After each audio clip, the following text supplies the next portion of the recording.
मेरे सभी पितामह बुजुर्गों, माताओं, बहनों और मेरे सभी जुझारू युवा साथियों, आप सभी को राम राम। आज आप लोगों के गांव ने हमें 2011-12 की याद दिला दी, जब खुशबा समाज ने एकजुट होकर के एक बीड़ा उठाया था मुझे राजनीति में लाने के लिए। तो उसका एक प्रोग्राम हुआ था हमारे निवास पे। तो उसमें जैसे ही प्रोग्राम स्टार्ट हुआ कि बारिश स्टार्ट हो गई जोर जोर से। तो कोई भी इंसान उसमें से, जितने भी युवा थे, बुजुर्ग थे, एक भी व्यक्ति उस पंडाल में से बाहर निकल के नहीं गया। भीगते रहे कम से कम 1 घंटे तक, पूरा प्रोग्राम चलता रहा। तो आप लोगों का जो जोश आज देखने को मिला है, वो पिछले करीबन 15 साल पहले की याद दिला दी। आप सभी लोगों को मैं बहुत बहुत धन्यवाद देता हूँ। आप लोगों के अंदर आगे बढ़ने के लिए जुनून और जज्बा मौजूद है। मैं आप सब लोगों के बीच में 2-3 बातें रखना चाहता हूँ, जो हमारे युवाओं को आगे ले जाने के लिए काफ़ी फायदेमंद हो सकती हैं। पहली चीज़ तो ये है कि हम सब लोग मिलकर के, हमारे सभी बुजुर्गों से भी ये निवेदन है कि अपने परिवार के अंदर जो हमारी आने वाली पीढ़ी है, जो बच्चे हैं, उनको हर हालत में पूरी शिक्षा दिलाएं। यानी उसको पूरे तरीके से कम कॉलेज तक पढ़ाएं। पढ़ाई का मतलब ये नहीं होता कि अखबार पढ़ना सीख गया, 8वीं 10वीं करा ली और पढ़ाई करा ली, नहीं। कम से कम हमें अपने बच्चे को कॉलेज तक पहुंचाना है। जब तक हमारा बच्चा कॉलेज तक नहीं जाता, उसको पूरी दुनियादारी की नॉलेज नहीं मिल पाएगी। आज का जमाना कंपटीशन का जमाना है। आप और हम सब चर्चा करते हैं बैठ करके कि यार फलानी समाज का व्यक्ति IAS है, कलेक्टर है, SP है, उद्योगपति है, नेता है, लेकिन हमारी समाजों के नहीं है। तो क्यों नहीं है? उसका कारण हमें ढूंढना पड़ेगा। उसका कारण ये है कि हमारे तुम्हारी समाजों के बीच में, हमारे पास में इतनी अच्छी पैसे की आमदनी नहीं होती है, जिसकी वजह से हम अपने बच्चों को अच्छी तरह पढ़ा नहीं पा रहे हैं। और जब अच्छी तरह पढ़ा नहीं पा रहे हैं, तो उसी का नतीजा है कि हमारे बच्चों के जो नंबर आते हैं, वो नंबर कितने आते हैं? किसी के 40% आएंगे, किसी के 50% आएंगे, किसी के 60 आएंगे, और 70 में तो हमें ऐसा लगता है पता नहीं हमने कौन सा पहाड़ उखाड़ लिया हो। और दूसरे लोगों को क्या होता है, उनकी शुरुआत ही 90% से होती है। किसी के 90% आ रहे हैं, किसी के 95 आ रहे हैं, किसी के 99 आ रहे हैं। तो अब आप सोचोगे कलेक्टर SP उनके बच्चे बनेंगे कि हमारे बच्चे बनेंगे? वो उन्हीं के बच्चे बनेंगे। लेकिन इसमें हमारे बच्चों की कोई गलती नहीं है। इस काम में हमारे बच्चों की कोई गलती नहीं है। हमारा बच्चा उनसे कोई कम होशियार नहीं है। हमारे बच्चे उनसे ज्यादा काबिल हैं। बस फर्क इतना है कि उनके बुजुर्ग लोगों ने मेहनत करके पैसा कमाना सीख लिया, व्यापार में आगे बढ़ गए। व्यापार की वजह से वो अच्छा पैसा कमाते हैं। जब अच्छा पैसा कमाते हैं तो वो अपने बच्चों को अच्छे स्कूल में भेजते हैं। हम क्या करते हैं कि बच्चा स्कूल में तो गया, आते ही उसको हमने ऐसे पकड़ा दिया कि बेटा जा चरी लेके आ जा। समझ रहे बात को? उनके बच्चे क्या करते हैं? उनके बच्चे हॉस्टल में पढ़ते हैं जाकर के, बढ़िया ऐसे कमरे के अंदर 24 घंटे उनके पास दूसरा कोई काम ही नहीं। वो अच्छे स्कूल में पढ़ते हैं, वहाँ एक से एक अच्छे टीचर होते हैं जो उनको बढ़िया एजुकेशन देते हैं। फिर जब वो घर पे आते हैं तो हॉस्टल में रह करके वहीं वो पढ़ते हैं, दूसरा कोई काम नहीं होता उनके पास। तो उनके रिजल्ट अच्छे आएंगे ही आएंगे। लेकिन हमारे बच्चे, हम लोग मजबूरी में उनको अपने खेतों में भी काम कराने लगते हैं। मेरा सबसे निवेदन है कि शिक्षा एक ऐसा हथियार है, अगर आप लोगों ने इसकी महत्वता को समझ लिया, अगर अपने बच्चे के लिए थोड़ा सा समय निकाल करके, चाहे हमें एक वक्त की रोटी छोड़नी पड़े, लेकिन आप अपने बच्चे की पढ़ाई को डिस्टर्ब ना करें। अपने बच्चे को पूरे तरीके से पढ़ाएं, कम से कम कॉलेज तक। और कभी भी मैं युवाओं से कहना चाहता हूं, आप ये सोच के कभी मत पढ़ाई करो कि हमें कोई बड़ा अधिकारी बनना है। नौकरी लग जाए बहुत अच्छी बात है। अगर पढ़ाई करने के बाद में नौकरी आपकी लग जाए तो बहुत अच्छी बात है, खुशी की बात है। लेकिन अगर नौकरी ना भी लगे तो हमें अपना व्यापार शुरू कर लेना है। कोई जरूरी नहीं है कि आप नौकर बनोगे तभी बड़े आदमी बनोगे। बड़ा आदमी बनने के लिए नौकर की नहीं, आपकी सोच की जरूरत है कि आपके मन में बड़ा आदमी बनने का विचार है कि नहीं है।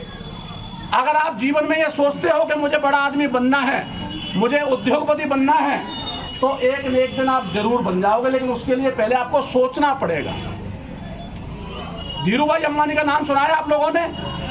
धीरू भाई अंबानी जो आज बहुत बड़ा उद्योगपति है, पूरे संसार में उसका डंका बजता है, उसने पता है शुरुआत कहाँ से की थी? वो अपने गांव के एक मेले में पकौड़े की दुकान लगाता था। क्या लगाता था? क्या लगाता था? पकौड़े की दुकान। आप सोचो कि वो पकौड़े की दुकान लगा करके आज संसार का बड़े से बड़ा उद्योगपति बन सकता है। उसके भी 2 हाथ पैर थे, हमारे भी 2 हाथ पैर हैं। और चलो तुम दूर की छोड़ो, आप अपने इस भाई और बेटे को तो जानते हो। मैं तो कोई बड़े घराने में पैदा नहीं हुआ, मैं तो आपकी तरह एक किसान का बेटा हूं। तो मेरी भी कोई सरकारी नौकरी नहीं है, लेकिन फिर भी आपके भाई के जलवे में कोई कमी है क्या? कोई कमी नहीं है। तो बस यही मैं आपको कहना चाहता हूं कि आप अपने दिमाग में एक बार अपना लक्ष्य बनाइए कि मुझे जीवन में ये बनना है। मैंने छोटे से गांव से निकल करके ये डिसाइड किया था कि मुझे बड़ा आदमी बनना है। जब मैंने लक्ष्य बनाया तो मेरे दिमाग में अपने आप रास्ता ढूंढने का विचार आया कि अब मैं बड़ा आदमी बनूंगा कैसे। तो जब आप सोचोगे कि मुझे बड़ा आदमी बनना है, आपने मान लो सोचा ही नहीं है। जब आप सोचोगे दिमाग में कि मुझे तो एक बस लेनी है, क्या लेनी है? कि बस लेनी है एक मुझे व्यापार करने के लिए। तो बस कितने की आती है आपको ये भी पता लगाना पड़ेगा। अपने आप आपका दिमाग पूछेगा कि बस आती कितने की है, तो आपको पता लग जाएगा कि बस 10 लाख की, 20 लाख की, जितने की भी आती है। तो फिर आपका दिमाग अपने आप रास्ता दिखाएगा कि ये पैसे कमाए कैसे जा सकते हैं। तो पहले आपको शुरुआत करने की बोलेगा आपका दिमाग। एकदम से कोई अचानक से अरबपति खरबपति नहीं बन जाता है, कोई नहीं बनाया आज तक धरती पर। सभी ने जीरो से स्टार्टिंग की है। पहले आप शुरुआत करो जीरो से।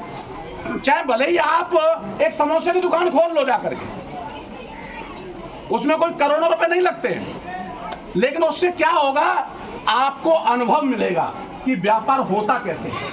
व्यापार का मतलब क्या होता है कि कम दामों में कोई चीज हमने खरीदी और उससे महंगे दामों में हमने बेच दी, वही तो व्यापार है। आपने इकट्ठा करके कहीं बल्क में फल ही खरीद ले मान लो, और उनको आपने रोड पर खड़े होकर के ठेले लगा करके बेच दिया, तो हो गया आपका व्यापार। तो व्यापार आपका छोटा भी हो सकता है और बड़ा भी हो सकता है, आपकी जैसी क्षमता है। अगर आप 10,000 लगा के व्यापार शुरू करना चाहते हैं तो 10,000 से कीजिए। अगर आपके पास लाख रुपए हैं तो लाख से कीजिए। अगर आपके पास कुछ भी नहीं है तो पहले आप बेलदारी कीजिए और 10,000 कमाइए। जब आप 10,000 कमा लोगे तो 1 लाख भी कमा लोगे, और जब 1 लाख हो जाए तो फिर धीरे से काम के साथ साथ अपना व्यापार शुरू कर दीजिए। जब धीरे धीरे आपको अनुभव होगा तो वही समोसे की दुकान एक दिन मिठाई की दुकान में बदल जाएगी, और वही मिठाई की दुकान एक दिन फैक्ट्री में बदल जाएगी। तो जहां पर आप महीने में 20,000 रुपए कमा रहे थे शुरुआत में, वही आदमी, वही युवा हमारा एक दिन 20 लाख भी कमाने लगे। लेकिन आपको मेहनत करनी पड़ेगी। एक बार अपने दिमाग में ये बीज डालना पड़ेगा कि मुझे हर हालत में व्यापारी बनना है। और तीसरी चीज, एकता की शक्ति। आप सब लोग जानते हैं कि एकता में कितनी शक्ति होती है, और खास तौर पे मैं कुशवाहा समाज के लोगों को कहना चाहता हूं कि ये एकता की शक्ति तो आप लोगों के खून में एक तरीके से घुस गई है। आज पूरे हिंदुस्तान में अगर संगठन की बात की जाती है तो कुशवाहा समाज का नाम बड़े इज्जत से लिया जाता है। कि धौलपुर में देखो, अगर संगठन देखना हो कि दुश्मनों ने, बहुत सारे दुश्मनों ने हमें बांटने के लिए हमारे लोगों को खड़ा कर दिया, लेकिन कुशवाहा समाज ने उन कोठी के गुलामों को एक भी गांव में घुसने नहीं दिया। ये होती है एकता की शक्ति। जब तक हम एक रहेंगे तब तक हमें कोई व्यक्ति दूर नहीं कर सकता, हमारी ताकत को छीन नहीं सकता है। आपने जो इज्जत कमाई है, आपने जो अपना झंडा फहराया है, वो कभी उतरेगा नहीं। लेकिन जिस दिन आप बट जाओगे तो दुश्मन तो काटने के लिए बैठे हुए हैं। अब ये हम सब लोगों को देखना है कि हमें बटना है या कटना है। अगर हम बटेंगे तो निश्चित कटेंगे, और अगर बटेंगे नहीं तो मैं आपको विश्वास दिलाता हूं, जो मान सम्मान आप सब लोगों की मदद से आज हासिल किया है, वो जीते जी ऐसे ही बना रहेगा, कभी उसको नीचे नहीं आने देंगे। दूसरी चीज, इस बार हमने ये डिसाइड किया है कि विधायक बनने के बाद में हम केवल विकास कर पाए अपनी विधानसभा क्षेत्र का, क्योंकि नियम कुछ ऐसे होते हैं कि विधायक कोटा जो होता है वो विधानसभा क्षेत्र में जितने गांव आते हैं उनका तो विकास हो जाता है, लेकिन अन्य जो गांव है हमारे बसेड़ी के क्षेत्र में भी आते हैं, राजाखेड़ा क्षेत्र में भी आते हैं, बाड़ी में भी आते हैं, तो उन विचारों का मैं विकास नहीं कर पाया। तो उसके लिए हमने इस बार तय किया है कि हर हालत में हमें जिला प्रमुखी चाहिए। क्या चाहिए? जिला प्रमुखी चाहिए। जिला प्रमुख के पास में बहुत बड़ा बजट होता है और वो पूरे जिले में कहीं भी विकास कर सकता है। जब मेरे पास में मेरा कोई आदमी जिला प्रमुख होगा तो आपको कहने की जरूरत नहीं पड़ेगी। जब खुद मेरी टीम जाकर के सर्वे करवाती है कि हमारे गांव के अंदर क्या कमी है, क्या परेशानी है। आप धौलपुर विधानसभा में पूछ लेना किसी से भी कि कोई हमारे दर पर आए या ना आए, मेरी टीम स्वयं जाती है कि भाई बताओ आपकी समस्या क्या है, क्योंकि ये उनका अधिकार है। उन्होंने जब अपना नेता बनाया है तो ये नेता की जिम्मेदारी बनती है कि वो जाकर के देखे कि जिन्होंने उनको नेता बनाया है उनको क्या परेशानी है। तो ऊपर वाले ने थोड़ा सा मुझे 10 साल के लिए गैप दे दिया था, उसके लिए मैं माफी चाहता हूं, लेकिन अब आपका बेटा, आपका भाई मैदान में आ चुका है और जल्दी ही चारों विधानसभाओं का सर्वे होगा।